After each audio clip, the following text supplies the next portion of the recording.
સૌ જાણો છો એ પ્રમાણે છેલ્લા 10 વર્ષથી આ સાંસદ તરીકે તમે લોકોએ મને જે જવાબદારી સોંપી છે, હું એમ માનું છું કે આ જવાબદારીમાં હું સંપૂર્ણ સફળ થયો છું. મારાથી બનતા તમામ પ્રયત્નો કરી અને કેન્દ્ર લેવલના જે કામો હતા એ કામો મેં લગભગ પૂર્ણ કર્યા છે. જામનગરને એટલી બધી ટ્રેનો અપાવી છે, જામનગરના ઓવરબ્રિજના પ્રશ્નો પૂરા કર્યા છે, જામનગરના પ્રશ્નો કેન્દ્રમાં પૂછી અને જામનગરને મદદરૂપ થયો છું અને જામનગરની અંદર કરોડો રૂપિયાની કેન્દ્ર સરકારની વિવિધ યોજનાઓ હેઠળ ગ્રાન્ટો લઈ આવી અને મહાત્મા ગાંધી નરેગા યોજના હેઠળ લોકોના કામ કરી અને જામનગરના લોકોને રોજીરોટી મળે એના માટેના પણ પ્રયત્નો કર્યા છે. પરંતુ મિત્રો, આપ જાણો છો એ પ્રમાણે વર્ષના 200 દિવસ જે હું એવરેજ દિલ્હી રોકાવાનું હોવાથી આપની વચ્ચે વારંવાર નથી આવી શકતો અને ટીવીના માધ્યમથી ક્યાંક ને ક્યાંક મેં કરેલા કામો છે, પ્રિન્ટ મીડિયા અને ઇલેક્ટ્રોનિક મીડિયાના માધ્યમથી આપના સુધી પહોંચાડવાનો પ્રયત્ન પણ કર્યો છે. આજનું જામનગર શું છે આપ જોઈ રહ્યા છો, આની પહેલાનું જામનગર શું હતું એ પણ આપે જોયું છે અને જો આપ ફરીને મને તક આપશો તો હવે પછીનું જામનગર શું હશે એ પણ હું આપને દેખાડીશ. મેં સતત કામ કરી અને લોકોની વચ્ચે રહી અને એક જનપ્રતિનિધિ લોકોને ઇઝીલી મળી શકે.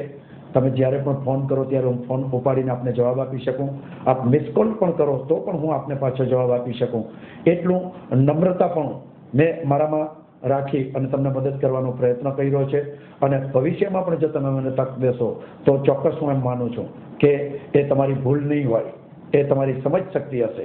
જ્યારે પૈસાનો યુગ ચાલી રહ્યો છે, જ્યારે સ્વાર્થનો યુગ ચાલી રહ્યો છે, લોકો એક પાર્ટીમાંથી બીજી પાર્ટીમાં સત્તા માટે હવાતિયા મારી રહ્યા છે, ત્યારે પણ મેં સિદ્ધાંતો છોડ્યા નથી. મારા સિદ્ધાંતો છે હંમેશા કોંગ્રેસ પાર્ટીને વરેલા છે.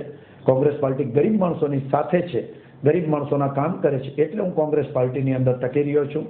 ગમે એવી લાલચ, સત્તાની લાલચ, પૈસાની લાલચમાં પણ ક્યારેય વેચાણો નથી અને જનતાના એક પ્રતિનિધિ તરીકે તમારી સાથે રહ્યો છું, તમારી મુશ્કેલીઓમાં રહ્યો છું. આજે ટીવીના માધ્યમથી હું આપને અપીલ પણ કરું છું કે હું તમારી વચ્ચે રૂબરૂ કદાચ ન પણ આવી શકું, કારણ કે 1,50,55,000 નવા મતદારો પણ ઉમેરાણા છે. વિશાળ એરિયો છે, 300 કિલોમીટર લાંબો જિલ્લો હોય, સ્વાભાવિક છે હું બધા ગામોમાં ન પહોંચી શકું, પણ આ મીડિયાના માધ્યમથી હું આપને અપીલ પણ કરું છું, આપ લોકો મત દેવા અચૂક જજો. આપને મળેલું અમૂલ્ય હથિયાર એક મતાધિકાર, એનો પૂરો ઉપયોગ કરજો, સમજદારીપૂર્વક ઉપયોગ કરજો. કોઈ પણ જાતના પૈસા, ધાકધમકી, લાલચ આ કોઈ પણ વાતમાં આવ્યા વિના દિલથી તમારી ઈચ્છા થાય વિચારજો, તમારી ઈચ્છા થાય કે કયો ઉમેદવાર અને કઈ પાર્ટી એક ગરીબ લોકોની સાથે છે, જનતાના અને દેશના વિકાસ માટે કઈ પાર્ટી પ્રયત્ન કરી રહી છે, તો ચોક્કસ મતદાન કરજો. અને મને ભરોસો છે કે તમે મતદાન તો કરશો, કોંગ્રેસને જ કરશો, પણ વધુમાં વધુ તમે બીજા લોકોને પણ મતદાન કરાવો, લોકોને મતદાનનું મહત્વ સમજાવો. વાડીઓમાં, ખેતરોમાં, દૂર દૂરના વિસ્તારોમાં, ડુંગરોમાં રહેતા લોકો હોય એને મતદાનનું કદાચ એટલું મહત્વ ન હોય કે હું એક મત દેવા જાઉં તો શું ફેર પડે, પણ દેશની અંદર રાષ્ટ્રપતિ પાસે પણ એક મત છે, વડાપ્રધાન પાસે પણ એક મત છે અને તમારા પાસે પણ એક મત છે. આજનો દિવસ છે તમારો છે, મતદારોનો છે. આ એક જ દિવસ એવો છે કે તમે રાષ્ટ્રપતિ અને વડાપ્રધાનની બરોબરી કરી શકો છો.